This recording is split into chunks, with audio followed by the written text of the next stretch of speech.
The United States needs Greenland, says Donald Trump. He wants to buy it, but does not rule out military force against NATO ally Denmark. In this video, we want to discuss why the United States needs Greenland, why resources are not the reason for this, and how the United States could actually bring Greenland into their possession. Holy Straw says, save more at Holy Now using my code.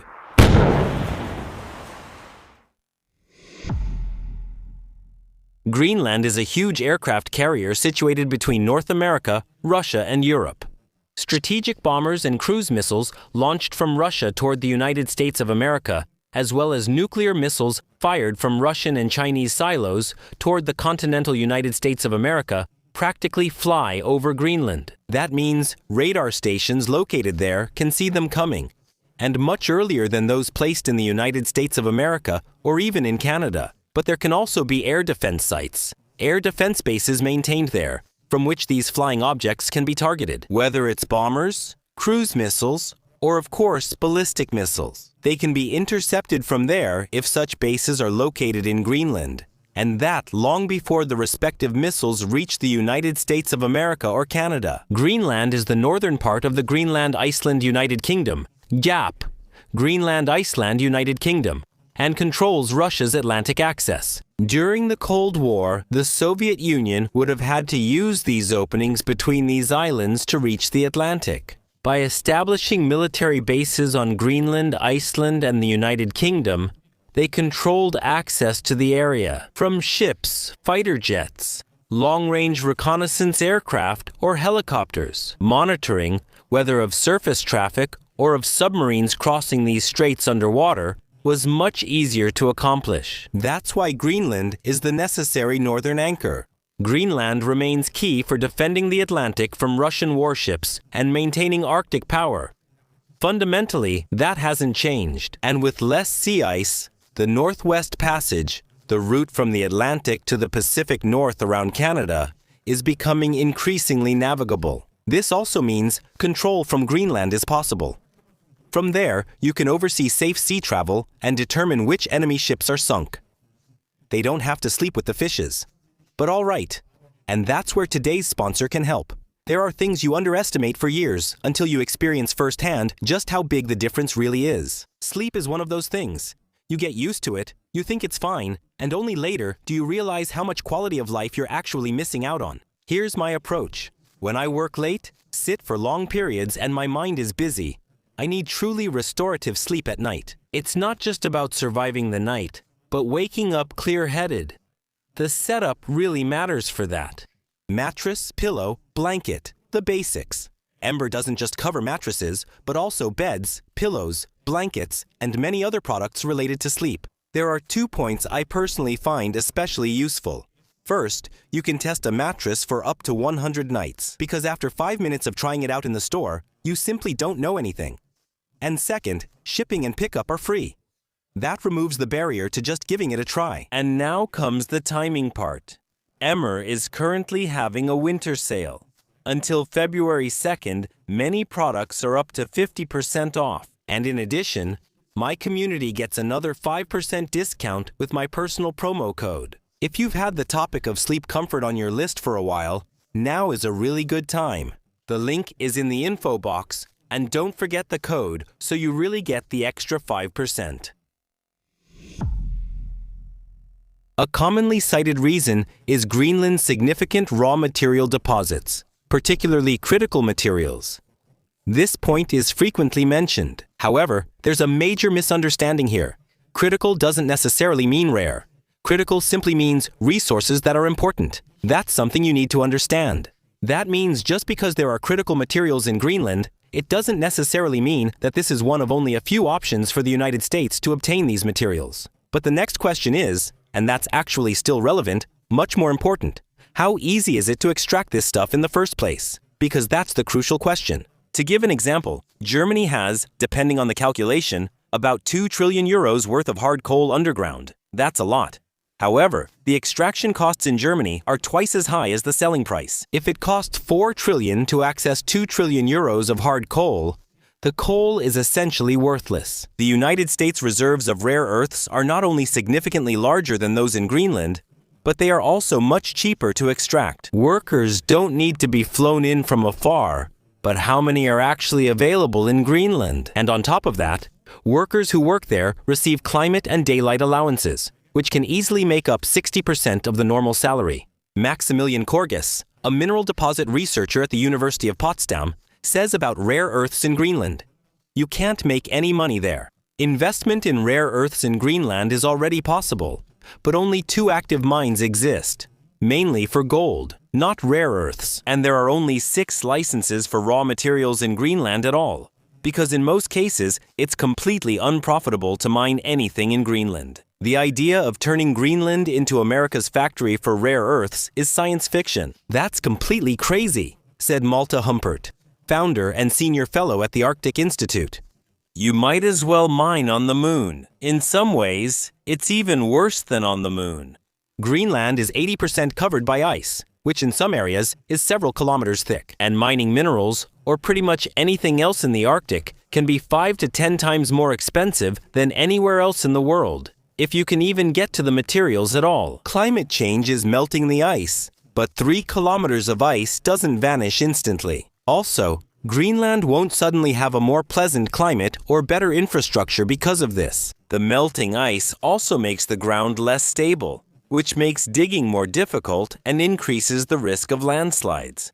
Of course, individual projects can still work, like gold, for example.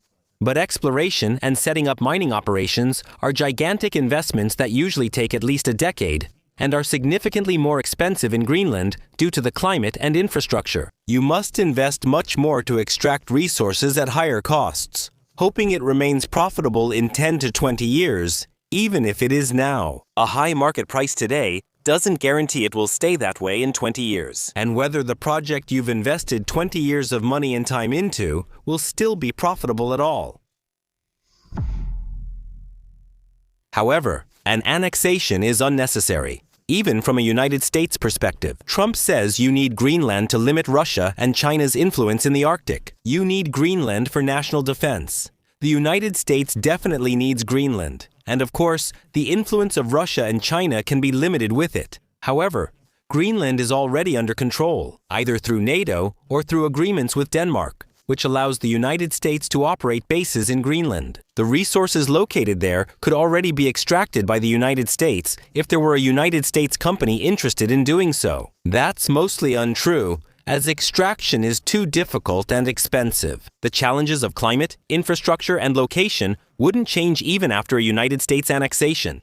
It would still be terribly cold. There, the infrastructure is practically non-existent, and the stuff doesn't have a port nearby where there might even be drifting ice. So while Greenland is necessary, it's not necessary to annex it. The United States can already use it pretty much as they want, whether it's about security or raw materials. What is the situation in Greenland? Only 6% want an American passport, according to surveys. In fact, the majority of Greenlanders want national independence. All major parties in Greenland support it.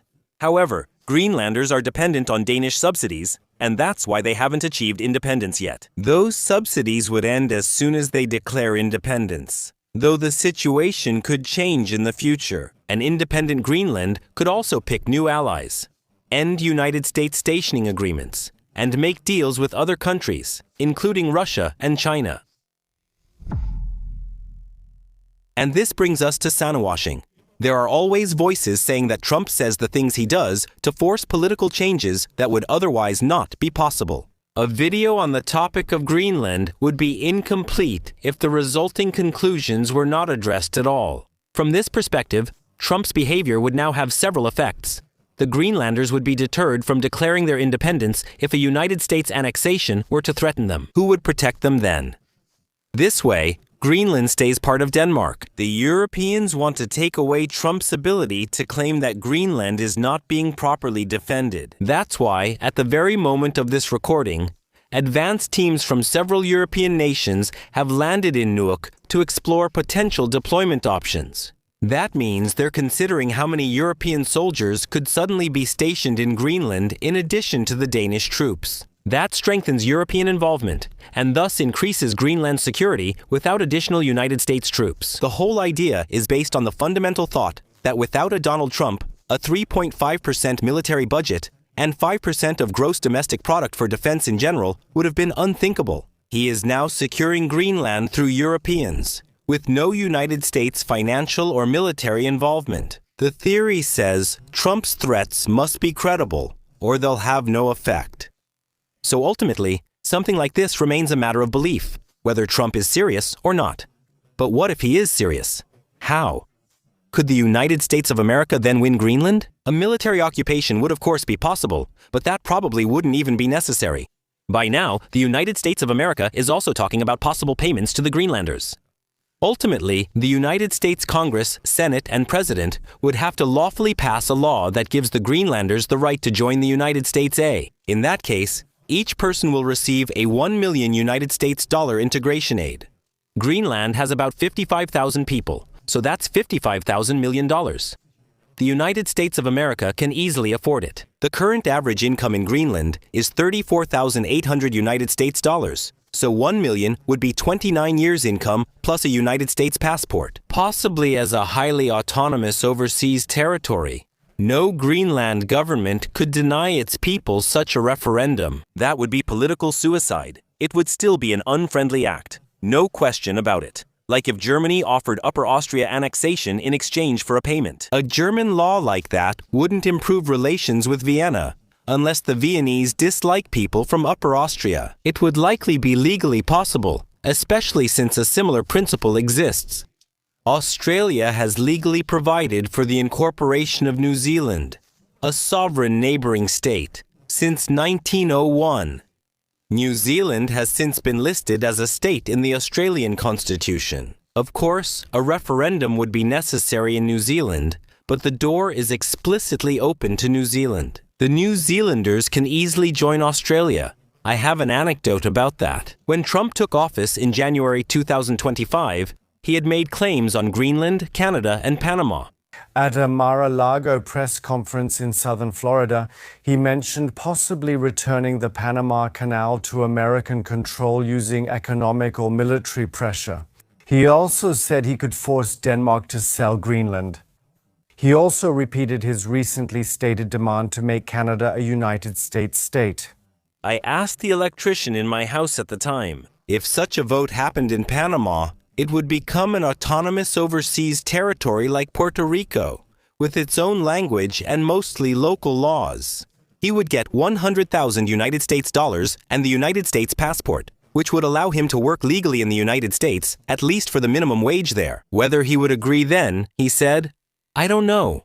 I would think about it. That's just anecdotal, and Greenland is not Panama.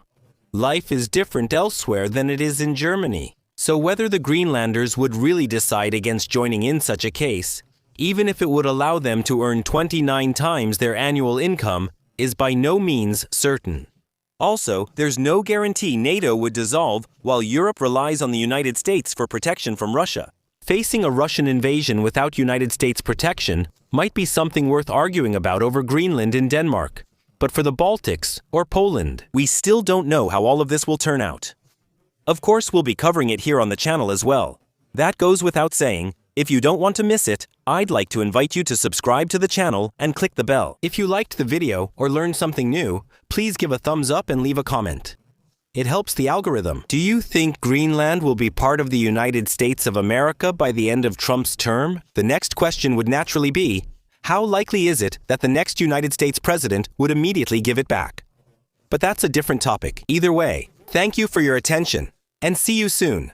I also want to thank the supporters on Patreon and the members here on YouTube. Thanks to Lieutenant Colonel Thomas Komp and Lieutenants Jans von Eck and Uwe Dufresne, nickname Tubib, Carsten Schulz, Gulaschnascher 4000 Tequila, 42 Badass Lawyer, Matt, Brick, Robert Viel, Vision, Soundlab, Möter, Halbmensch, Halbköter, Mahamori, Burtonment, Jenis, Gü, Antix, Sascha Müller, Cunningham, Oistres. Many thanks to all of them.